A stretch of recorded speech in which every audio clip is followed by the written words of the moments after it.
အားလုံးပဲမင်္ဂလာပါခင်ဗျာကျွန်တော်တို့ရဲ့မြန်မာရုပ် channel ကနေအားလုံးကိုပဲကြိုဆိုပါရခင်ဗျာဇလအစမှာပဲဆယ်မာနဲ့အာမန်တို့ရဲ့မင်္ဂလာပွဲပါနှစ်ဦးသဘောတူခန်းခန်းနာနာနဲ့လက်ထပ်ကြပြီးပျော်ပျော်ရွှင်ရွှင်နဲ့ပါပဲဆယ်မာဟာမိဘမဲ့တယောက်ဖြစ်ပြီးဦးလေးကာရီရဲ့ဘာသာရေးကျောင်းမှာပဲကြီးပြင်းခဲ့တာပါဒီလိုနဲ့မင်္ဂလာပွဲအောင်မြင်စွာနဲ့ပြီးဆုံးသွားခဲ့ပါတယ်အဲဒီနောက်ဆယ်မာကလက်ထပ်ပြီး6လနဲ့အကြာမှာတော့ကိုဝင်လေထားရပြီးအာမန်ကအလုံးနဲ့အိမ်ပြန်နောက်ကျတာကြောင့်တယောက်တည်းမဖြစ်စေဖို့အတွက်ရောက်ခမရဲ့အိမ်ကိုလိုက်နေဖို့ဖြစ်လာပါတယ်ဆယ်မာကပစ္စည်းတွေတိမ့်နေချိန်မှာရေချိုးကန်ထဲကနေရေဖွင့်တံကိုကြားလိုက်ရပါသူမှလည်းသွားကြည့်တော့ရေချိုးကန်ထဲမှာလူမရှိပဲဖြစ်နေတာပါဒီတော့ရေကိုသွားပိတ်လိုက်ပြီးအခန်းထဲမှာလည်းချထားတဲ့ပရိရေပလင်းတစ်လုံးကိုတွေးလိုက်ရလို့ကောက်ယူကြည့်တဲ့အခါမှာတော့သူကြည့်နေရင်းမှာပဲပုတ်တိုးနေတဲ့အရေးတွေအဖြစ်ပြောင်းသွားလို့ထိတ်လန့်ပြီးလွတ်ချမိသွားကအခန်းထဲကနေအမြန်ထွက်လာလိုက်ပါတယ်ဒီလိုနဲ့ခဏအကြာမှာပဲတငယ်ချင်းအင်ဒရီကရုတ်တရက်ရောက်လာပြီးသူ့ကိုဝိုင်းကူသိမ်းပေးပါတယ်ပစ္စည်းတွေကိုသိမ်းပြီးအိမ်ကနေထွက်သွားတာနဲ့အိမ်ထဲမှာမကောင်းဆိုးဝါးရဲ့အရေးတစ်ခုပေါ်လာကဒါကိုဆယ်မာတို့ကတော့မသိလိုက်ကြပါဘူးဒီလိုနဲ့တငယ်ချင်းအင်ဒရီကလည်းကူညီပေးကရောက်ခမအိမ်ကိုပြောင်းလာခဲ့ကြပါတယ်အိမ်ကိုရောက်တာနဲ့အာမန်ရဲ့အမေကလည်းဖိုးရီစာနဲ့ကြိုဆိုလိုက်ကအိမ်ထဲကိုဝင်လာလိုက်ပြီးသူမပြတင်းတကားကိုဖွင့်လိုက်ချိန်အာမန်ရဲ့အမေကပြတင်းတကားတွေကိုဖွင့်တာမကြိုက်ဘူးလို့လေးသားမမနဲ့ပြောလာပါတယ်ဆယ်မာလည်းချက်ချင်းပဲပြန်ပိတ်လိုက်တော့အာမန်ရဲ့အမေကအနားကိုရောက်လာပြီးအိမ်ကြီးချင်းတွေကမဆိုင်တာတွေကိုဝင်ပါတက်ကြလို့ပါလို့ဆိုပါတယ်ဒီလိုနဲ့သူတို့နေရမယ့်အခန်းကိုရောက်တော့အာမန်ကဆယ်မာရဲ့အနားကိုကပ်နေချိန်အင်ဒရီကရောက်လာပြီးထမင်းစားဖို့ခေါ်နေတယ်လို့ဆိုတဲ့အတွက်ထွက်လာခဲ့ကြပါတယ်အာမန်ကတော့အင်ဒရီကိုလိုက်ဖို့ပေးလိုက်ပြီးဆယ်မာကတော့ဝိပုဆူတောင်းစာရွတ်နေချိန်အာမန်အနောက်ကနေဝင်လာပြီးအိတ်တော်မယ်လို့ဆိုကအိတ်ရတဲ့ကိုဝင်သွားချိန်ဆယ်မာကတော့ဝိပုလက်စားနဲ့မို့တေချာလှည့်ပြီးမကြည့်လိုက်မိပါဘူးသူမဝိပုဆူတောင်းပြီးလို့စကားလှမ်းပြောတဲ့အချိန်မှာတော့အိတ်ရထဲမှာယောက်ျားဖြစ်သူကရှိမနေပဲအခုမှအပြင်ကနေအခန်းထဲကိုရောက်လာတာပါဆယ်မာလည်းစဉ်းစားမရဖြစ်သွားပြီးဒီလိုထပ်မဖြစ်အောင်လို့ယောက်ျားဖြစ်သူနဲ့အတူဝိပုလိုက်ကြပါတယ်ညရောက်တဲ့အခါမှာတော့ဆယ်မာကအိတ်မပျော်ပဲနိုးလာတဲ့အချိန်မျက်နှာချက်ကနေသွေးတွေထွက်ကြလာကသူမရဲ့ဘိုက်ပေါ်ကိုကျလာပါတယ်အပြင်မှာလည်းမိုးတွေချိန်လို့ပါပဲသူမအရန်ကိုထိတ်လန့်နေချိန်မှာပဲအိမ်မက်ဖြစ်နေပြီးလန်နိုးလာပါတယ်နိုးလာတဲ့အခါမှာတော့ပျောက်သွားတဲ့အတွက်ပြန်လဲပြီးအိတ်နေချိန်သူရဲ့ဘိုက်ပေါ်ကိုတစ်ခုခုတက်လာတာကိုခံစားမိတဲ့အတွက်ဆောင်းကိုလှက်ကြည့်လိုက်တဲ့အခါမှာတော့ကြောက်စရာမျက်နှာကြီးကိုမြင်ပြီးထိတ်လန့်ကအော်ဟေးလိုက်တဲ့အတွက်အာမန်လည်းနိုးလာပါတယ်သူမလည်းအခုမှအိမ်မက်ကနေတကယ်နိုးလာတာပါအရန်ထိတ်လန့်နေတဲ့အတွက်အာမန်ကသူ့ကိုဖတ်ထားပေးလိုက်ပါတယ်နောက်တစ်နေ့မနက်ကိုရောက်တဲ့အခါမှာတော့အာမန်ရဲ့အမေလစ်ထရီကိုအိမ်မှာဆူတောင်းပွဲကျင်းပမှာဖြစ်လို့ဘေးအိမ်တွေကိုဖိတ်ရကောင်းမလားလို့ဆိုတော့သူတို့ကတတိတက်တက်နေတာဖြစ်လို့ဘေးအိမ်နီးနားချင်းတွေနဲ့မသိဘူးလို့ဆိုပါတယ်ဒါပေမဲ့အာမန်ကအခုတည်သွားအောင်ဖိတ်လိုက်ပါမယ်လို့ပြောလိုက်တဲ့အတွက်ဖိတ်လိုက်ပြီးနောက်နေ့ဆူတောင်းပွဲကိုစတင်ကြပါတယ်ဘာသာရေးဆရာလည်းရောက်လာပြီးစဖို့လုပ်တဲ့အချိန်ဧည့်သည်တွေထဲကနေလစ်ထရီကတခါမှဆူတောင်းပွဲမလုပ်ဘူးပါဘူးဘာလို့များလဲလို့ဆက်စုနေကြပါသေးတယ်ဒီလိုနဲ့လူစုံတက်ဆုံဆူတောင်းနေကြချိန်မီးတွေလည်းတစ်ဖြက်ဖြက်ဖြစ်လာသလိုချက်ချင်းပဲမိုးတွေလည်းတဲကြီးမဲကြီးရွာကလျှက်စီးတွေကလည်းလက်လာတဲ့အတွက်အမေဖြစ်သူကသူ့ရဲ့ပစ္စည်းတွေရေးရီစုံကုန်ပါပြီးဆိုပြီးဆူတောင်းတဲ့အထဲမှာလည်းသူလည်းမပါဝင်တော့ပဲအပြင်ကပစ္စည်းတွေကိုတင်ခိုင်းနေတာပါဆူတောင်းပွဲပြီးသွားတဲ့အခါမှာတော့အားလုံးပြန်တဲ့လူကပြန်နေကြချိန်ဘာသာရေးဆရာကိုလည်းပြန်လိုက်ပို့လိုက်ပြီးအိမ်ထဲဝင်မဲ့အလုံးမှာအမျိုးသမီးတယောက်ကဆယ်မာကိုလှခေါ်ပါတယ်ဒီတော့ဘသူလဲလို့ဆိုတော့အမျိုးသမီးကသူ့ကိုယ်သူဒီယာလို့မိတ်ဆက်လိုက်ပြီးမင်းရဲ့အမေကရောအစင်ပြေးရလားမိုးတွေရွာတာကြောင့်လို့မေးတော့အန်ဒီလက်ထရီကသူ့ရဲ့ပစ္စည်းတွေစိုးကုန်လို့ဆိုပြီးစိတ်ဆိုးနေကဒီယာကလည်းအသက်ကြီးတဲ့လူတွေဆိုတာဒီလိုပါပဲလို့ပြောပြီ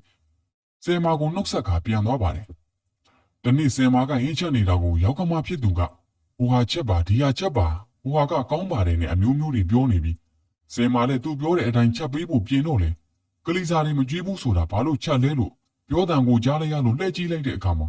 အန်ဒီလစ်ထရီကသူမပြောသလိုပါပဲအဲဒီနောက်မှာတော့ဆယ်မာလည်းဟင်းတွေချက်ပြီးတာနဲ့အာမန်ရဲ့ရုံးကိုလိုက်သွားပြီးဟင်းချက်ထားတာတွေသွားပို့ပါတယ်သူရုံးကိုရောက်တော့ကြော်ညာဆိုင်ဘုတ်ကမိန်းကလေးလှလှလေးတယောက်ကိုတွေ့လိုက်ရကအပြင်မှာလည်းမြင်လိုက်ရလို့ယောက်ျားဖြစ်သူကိုစိတ်မချဖြစ်သွားကမျက်နှာသိမ့်မကောင်းတော့ပါဘူးဒီလိုနဲ့ဆက်သွားရင်အာမန်နဲ့တွေ့တဲ့အခါမှာကိုယ်တိုင်လာပို့စရာမလိုပဲတခြားလူတွေကိုပို့ခိုင်းလိုက်လို့ရပါတယ်လို့ဆိုပါတယ်ဆယ်မာစိတ်ချမ်းသာအောင်ပြောဆိုနေကနှစ်ယောက်သားအဆင်ပြေလို့ပါပဲသူရဲ့တငယ်ချင်းဖြစ်သူအင်ဒရီကလည်းအာမန်နဲ့အတူအလုပ်လုပ်တာပါဒီတော့အင်ဒရီနဲ့စကားပြောကြရင်ကလေးမွေးပြီးတာနဲ့အာမန်စောက်ထားတဲ့အိမ်မှာနှစ်ယောက်နေဖို့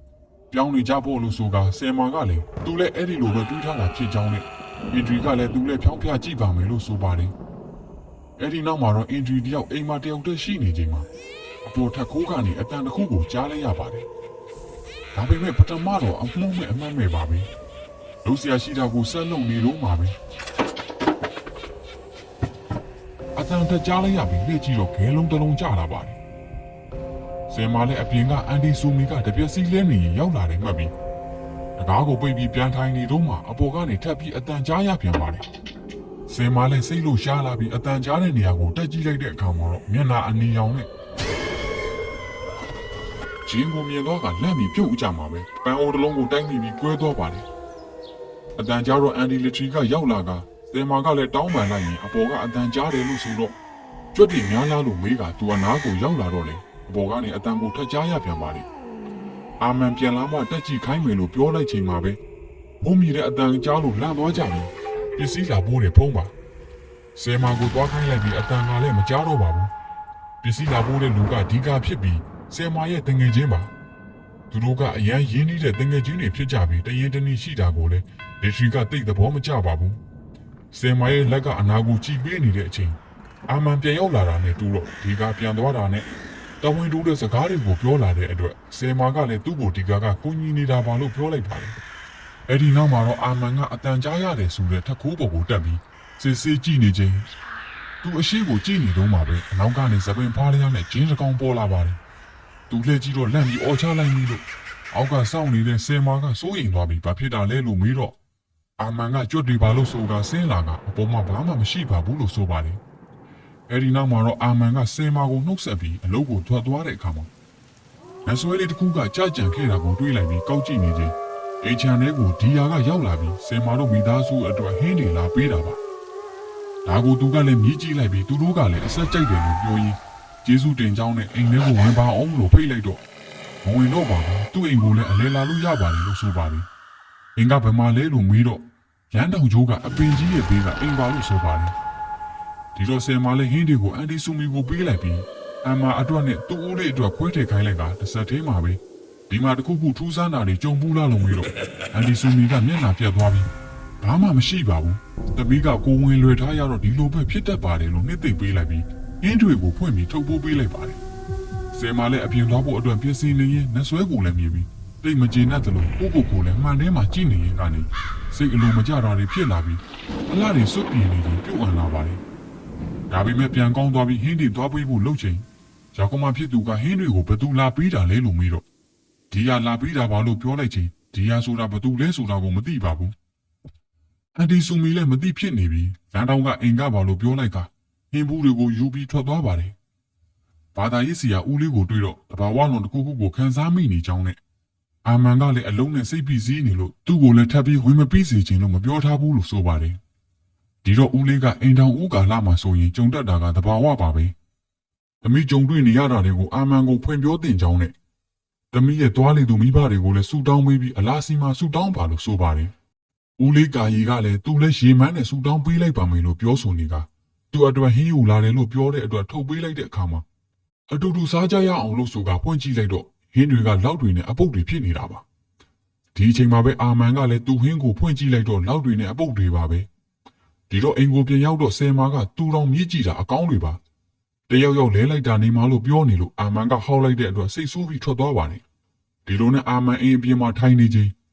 ်သူမိချစ်ကိုချိတ်လိုက်ချိန်မှာပဲငှက်တကောင်ကဟိုပြေးတီပြေးလုံနေတဲ့အတန်ကိုကြားပြီးထိတ်လန့်နေချိန်မှာပဲရုတ်တရက်အမေဖြစ်သူကရောက်လာလို့လန့်သွားပါတယ်သူ့ကိုဆေးလိပ်တွေပြတ်သွားပြီးထင်းနေတာပါလို့ဆိုကဆယ်မာကအိမ်ကိုရောက်ကြတဲ့ကအမြဲတမ်းစိုးရင်ကြောက်လန့်နေတာကိုမြင်နေရတယ်တခုခုဆိုရင်ထုတ်ပြောပြီးရှင်းပါအမေလိုမျိုးသိထားတဲ့သူမဖြစ်စေနဲ့လို့တားပြစ်သူကိုဆုံးမနေတာပါအိမ်ထဲမှာလဲဆယ်မာကသူ့ရဲ့ဘိုက်ကိုသူကြည့်ရင်ဝမ်းနေတဲ့လို့ခံစားရကဒီလိုဖြစ်တာကလည်းအနောက်ရှက်တစ်ခုခုကြောင့်ပါပဲသူအိမ်ထဲကိုရှိနေလို့အပြင်ကအတန်ကြားလိုက်ရလို့ထွက်ကြည့်တော့ညကလည်းမှောင်နေကအပြင်မှာလည်းဘာမှရှိမနေပါဘူးဟိုတီတီလိုက်ကြည့်နေရင်းမှာပဲစိတ်ချောက်ချလာလို့အနောက်ကိုပြန်အဆုပ်အန်တီဆူမီနဲ့တိုးပြီးလန့်သွားပါတယ်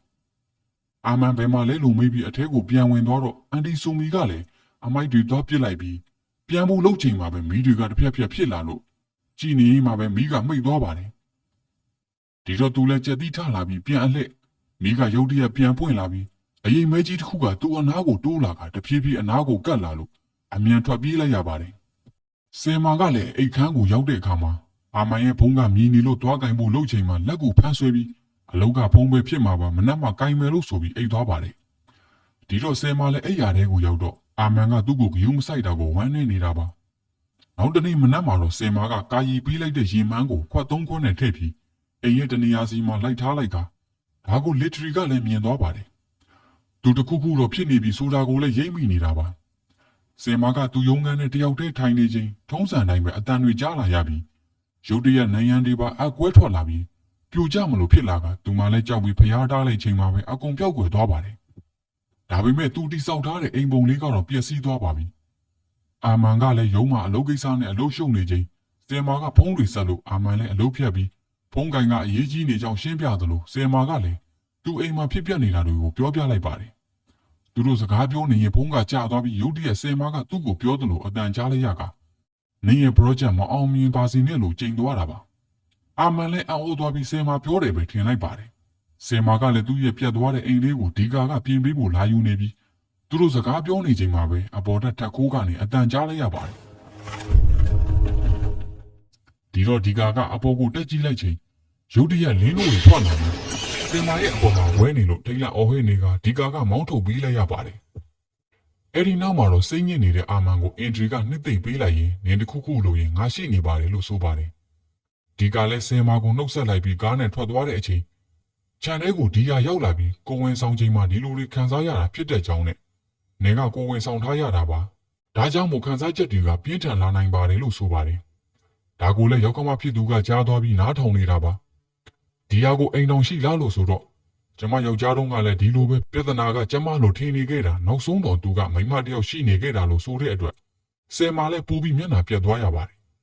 ဒီတော့အာမန်အိမ်ပြန်နောက်ကျလို့ရုံးမှာကြော်ညာရှင်အမျိုးသမီးကအမျက်ရှိနေတယ်လားလို့အင်ထရီကိုမေးတော့ပုံမှန်အတိုင်းပဲတခြားဝင်တန်းတွေလည်းရှိနေတာပါလို့ဆိုပါတယ်ဒီတော့စိတ်မချနိုင်ဖြစ်ပြီးအလုပ်ကိုလိုက်သွားတဲ့အခါမှာကြော်ညာတွေကဝတ်စုံအနီနဲ့အမျိုးသမီးကိုမြင်လိုက်ရလို့အနောက်ကနေလိုက်ကြည့်ရင်ပျောက်သွားပါတယ်ဒါကိုသူကပဲမြင်နေရတာပါသူရှာနေရင်အမျိုးသမီးကအာမန်ရဲ့ရုံးခန်းထဲကနေပြန်ထွက်လာလို့အနောက်ကနေအတင်းလာရင်ချော်လဲမလို့ဖြစ်သွားကအင်ထရီကရောက်လာပြီးဘာလို့အချိန်မရှိကြီးရောက်လာတာလဲလို့မေးပြီးမဲ့ဆယ်မာကတော့နင်းလဲဖုံးကွယ်ထားတာမလားလို့တမ်းပြီးရန်တွေကထွက်သွားပါတယ်အာမန်နဲ့တွေးတော့လဲသူ့စိတ်ထဲထင်းနေတာတွေကိုသူမြင်တာတွေကိုပဲဒရဆက်ပြောနေတာအာမန်ကိုနောက်မိန်းမရှိနေတယ်လို့ဆွဆွဲနေတာပါအာမန်ကဘလို့ပဲရှင်းပြမရပါဘူးရုံးခန်းထဲကထွက်လာတဲ့အနီရောင်နဲ့အမျိုးသမီးကဘလို့ပတ်သက်နေတာလဲလို့ဇွတ်တွေပြောနေတာပါတကယ်တော့ဒါကိုသူပဲမြင်နေရတာပါဒီတော့အာမန်လည်းရုံးကလူတွေဝိုင်းကြည့်နေတာကြောင့်အတင်းခေါ်သွားပြီးကားထဲမှာစကားပြောရင်အင်ကိုပြန်လာမှစကားများကြရင်ကားတိုင်းမိမလို့ဖြစ်သွားရပါတယ်အင်ကိုရောက်တော့ဆယ်မားကသူ့ကိုယ်သူမှန်တဲမှာကြည့်ရင်ပုံမှန်အတိုင်းလိုမထင်တော့ပဲပုံပြက်ပန်းပြက်ကြီးလိုမြင်နေကဝမ်းနဲ့ငိုကြွေးနေပြီးချက်ချင်းပဲရုတ်တရက်ပျောက်သွားကသူ့ရဲ့အမြင်အာရုံတွေထဲမှာပဲဖြစ်နေတာပါအာမန်ကလည်းတယောက်တည်းစူပါပေါ်မှာအိတ်နေချိန်ဆယ်မားကအနားကိုရောက်လာပြီးလေဘင်းကိုညှစ်ပါတော့တယ်ဒီတော့သူလည်းအတင်းရုံးကန်ရင်းနဲ့ပဲလန့်လို့လာပြီးအိမ်မက်ပဲဖြစ်နေတာပါအဲ့ဒီနောက်အန်ဒီဆူမီကအပြင်ကနေပြန်အလာမှာဒီယာကိုမြင်လိုက်လို့အနောက်ကနေလိုက်ကြည့်နေရင်အိမ်တလုံးလေးကိုဝင်သွားလို့အနောက်ကနေအန်ဒီဆူမီလည်းလိုက်ဝင်တဲ့အခါမှာအိမ်ကလူမနေတဲ့အိမ်အပြက်ကြီးဖြစ်နေတာပါဒီတော့ပြန်ဖို့လှုပ်လိုက်ချိန်ဘသူကိုလာရှာတာပါလဲလို့ဆိုတဲ့အတန်ကိုကြားလိုက်ရလို့အိမ်ထဲကိုမှန်ကနေတဆင့်ကြည့်တော့အထဲမှာဖုံးတွေအထက်ထက်နဲ့လူမရှိပါဘူးသူလိုက်ကြည့်နေရင်းမှာပဲအုံးဆိုပြီးရုတ်တရက်နှက်ဆိုးတကောင်ရင်မျက်နှာသူရှိတဲ့ကိုပေါ်လာလို့ထိတ်လန့်ပြီးလဲကျသွားပါတယ်အိမ်မှာလည်းရောက်ကမဖြစ်သူကဆယ်မာကိုရန်ဖြစ်ထားကြတာလားပြဿနာတစ်ခုခုရှိရင်တိုင်ပင်သိနေလို့ဆိုတော့ဆယ်မာကလည်းသူ့စိတ်ထဲထင်းနေတာတွေကိုပြောပါတော့တယ်အာမန်ကဖောက်ပြန်နေတာလို့ပြောဆိုနေကလီထရီကလည်းမယုံကြည်နိုင်ဖြစ်နေပြီးဆယ်မာကလည်းပြောဆိုပြီးထွက်သွားပါတယ်ဒီချိန်မှာပဲအန်ဒီဆူမီကကြောက်ကြောက်လန့်လန့်နဲ့ပြန်ရောက်လာကအိမ်ကိုလည်းဘဲဒီတန်ကြားလို့ဆယ်မာကသူ့သွားဖွင့်ပေးမယ်လို့ဆိုပါတယ်အန်ဒီဆူမီကလည်းဆယ်မာပြောတဲ့အိမ်ကလူမနေတဲ့အိမ်ကြီးတစ်လုံးဖြစ်ကြောင်းနဲ့ပဝင်းကျင်ကိုမေးကြည့်တော့လေအဲ့ဒီမှာလူမနေပဲဒီယာဆိုတဲ့နာမည်နဲ့လူလည်းမရှိဘူးလို့ဆိုပါတယ်အိမ်ကိုရောက်လာတဲ့လူကလည်းဒီယာဖြစ်နေတာပါဆယ်မာကိုစကားပြောချင်လို့လာတာပါလို့ပြောနေကအန်ဒီဆူမီကိုအေးပါဖျော်ခိုင်းလိုက်ပါသေးတယ်အန်ဒီဆူမီကတော့အတော်ကိုလန့်နေပါပြီလီထရီကလည်းဆယ်မာနဲ့စကားပြောနေတဲ့လူကိုသွားချောင်းကြည့်တော့ဆယ်မာတယောက်တည်းကပဲစကားပြောနေတာဖြစ်ပြီးသူသွားကြည့်နေတော့မှပဲဘာမှမမြင်ရပဲဝ ဝင်မပါနဲ့လို့ဆိုတဲ့အတန်ကိုကြားလိုက်ရလို့ထိတ်လန့်သွားပါတယ်။ဆူမီကိုလည်းဆယ်မာထားတဲ့ရေမန်းတွေကိုတွားကြည့်ခိုင်းလိုက်ကဒီချိန်မှာပဲဆယ်မာကအိမ်ထဲကိုဝင်လာပြီးစကားမပြောဘဲအခန်းထဲကိုဝင်သွားလို့အနောက်ကနေလိုက်ကြည့်တော့ဂမ်မီဘိုကိုဖွင့်သွားတာကိုမြင်လိုက်လို့လီထရီကသွားအပိတ်မှာပဲမိဒီကဝုန်းဆိုထားတော့လာပြီးသူမှလည်းလက်ပြီးအနောက်ကိုအဆုတ်မှာပဲရင်းနှီးအိုးကပြုတ်ကျပြီးအပူလောင်သွားပါတယ်ဒီတော့ဆယ်မာကရောက်လာပြီးဝင်ကူပြီးပါတယ်ခုနမြင်လိုက်ရတာကဆယ်မာအစ်စ်မဟုတ်ပါဘူး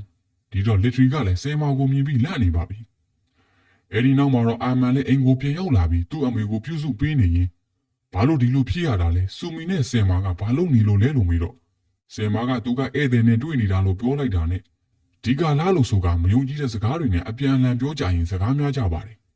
အန်ဒီဆူမီကလည်းသူကတာဝန်ရှိတာပါလို့ဆိုကတောင်းပန်နေလို့ရက်သွားကြပြီးဆယ်မာကလည်းထွက်သွားပါတယ်ဒီလိုနဲ့တညမှာတော့လီထရီကဗလီစီယာကာကြီးကိုအကူအညီလမ်းတောင်းခဲ့ပြီးမြဲသူမအားလို့မလာနိုင်ဘူးလို့ဆိုတဲ့အတွက်သူစီကိုသွားပြီးအကာအကွယ်အတွက်ရေမန်းယူဖို့လိပ်စာပေးပြီးအန်ဒီဆူမီကိုလွတ်လိုက်ပါတယ်ဒီတော့ညာတွင်ချင်းပဲထွက်သွားတဲ့အခါမှာလမ်းမှာလူပြက်ချိန်ရောက်လာခဲ့ပြီး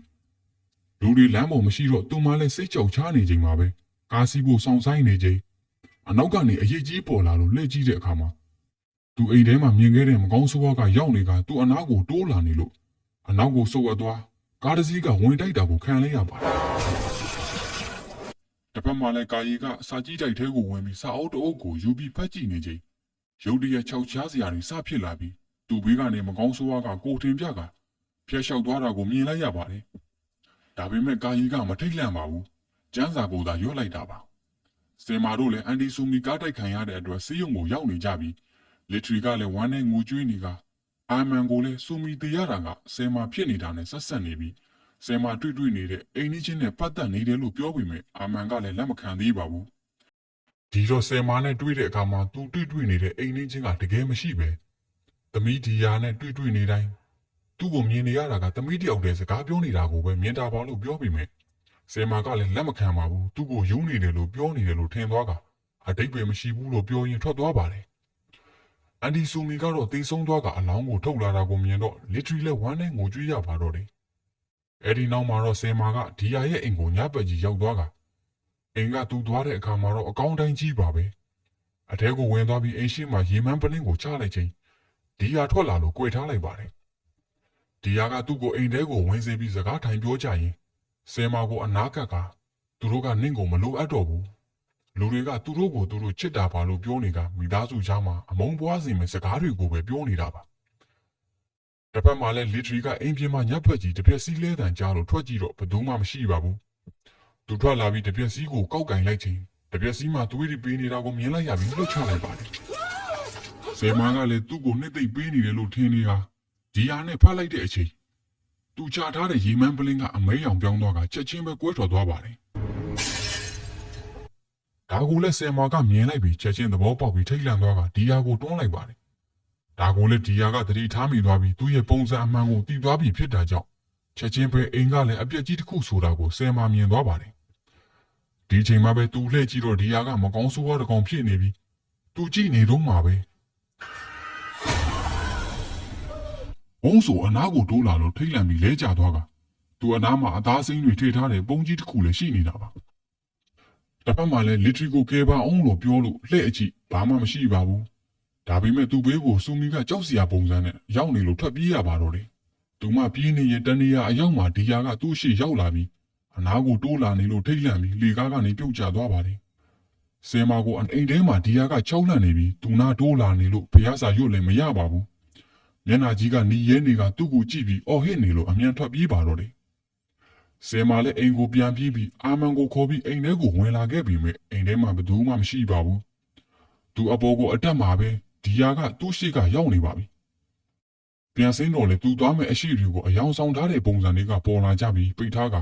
ဆယ်မာကိုဝိုင်းကြည့်နေပြီးချက်ချင်းပဲမကောင်းဆိုးဝါးတစ်ကောင်နဲ့အဖြစ်ပေါင်းသွားကဆယ်မာလည်းကျန်းစာရွတ်လိုက်တဲ့အတွက်မကောင်းဆိုးဝါးကလည်းအနားကိုဝုန်းဆိုရောက်လာပြီးပျောက်ကွယ်သွားပြန်ပါတယ်ဒီတော့ဆယ်မာလည်းအပြင်ကိုထွက်ပြေးရင်တငယ်ချင်းအင်ဒရီစီကိုရောက်သွားကအကူအညီတောင်းလိုက်ပြီးသူ့ရဲ့ဦးလေးစီကိုသွားမှာမို့အကူအညီပေးဖို့နဲ့အာမန်ကလည်းပြန်မလာဘူးလို့ဆိုပါတယ်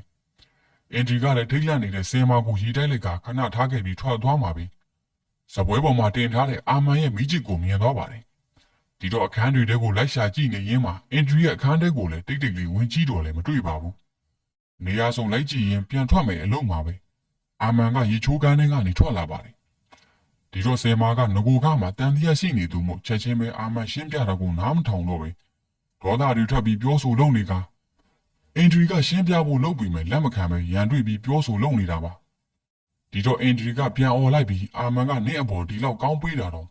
နင်းကတကူကောင်းဆန်တာလို့ပြောလိုက်ပါတယ်ဒီတော့အင်ဒရီကိုပါပိတ်လိုက်ပြီးအာမန်ကတားနေတဲ့ကြားကပဲငါကတကူကောင်းဆန်တယ်ဆိုရင်ငါကွာရှင်းပေးမယ်လို့ပြောလိုက်ပြီးချက်ချင်းပဲထွက်သွားပါတယ်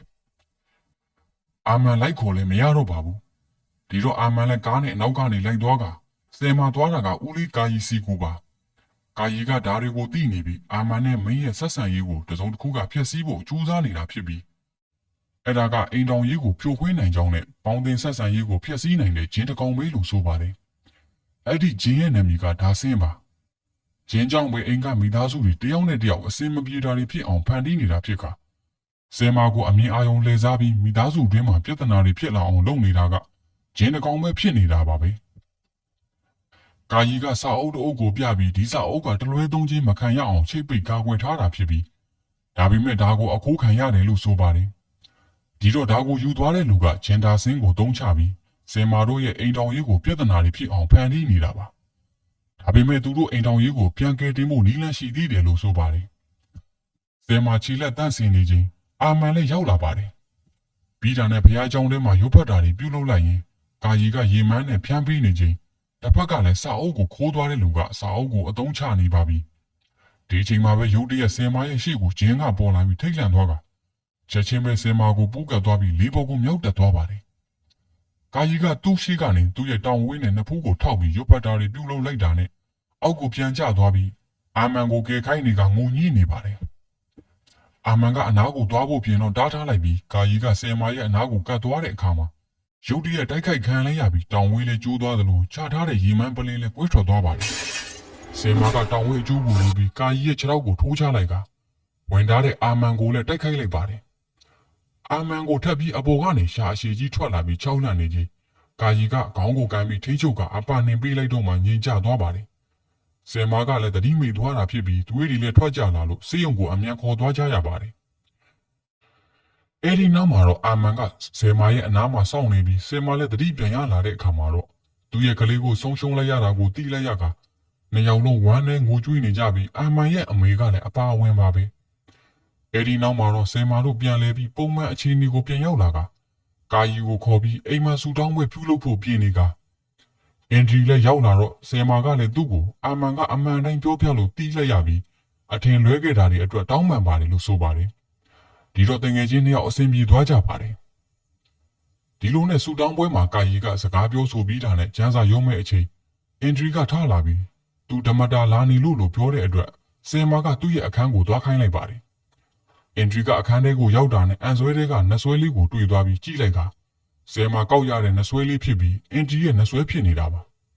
တကယ်တော့ဂျင်းကိုစင့်ခေါ်တဲ့စာအုပ်ကိုခိုးသွားတာကလည်းအင်ဒရီပါပဲစင်မာကိုမနာလိုလို့နဲ့အာမန်ကိုသဘောကျတာကြောင့်ပါ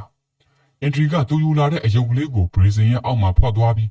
အရင်ကလည်းဒီလိုအယုတ်ကလေးတစ်ခုကိုအိမ်မှာသူ့ပဲထားခဲ့ဘူးပါတယ်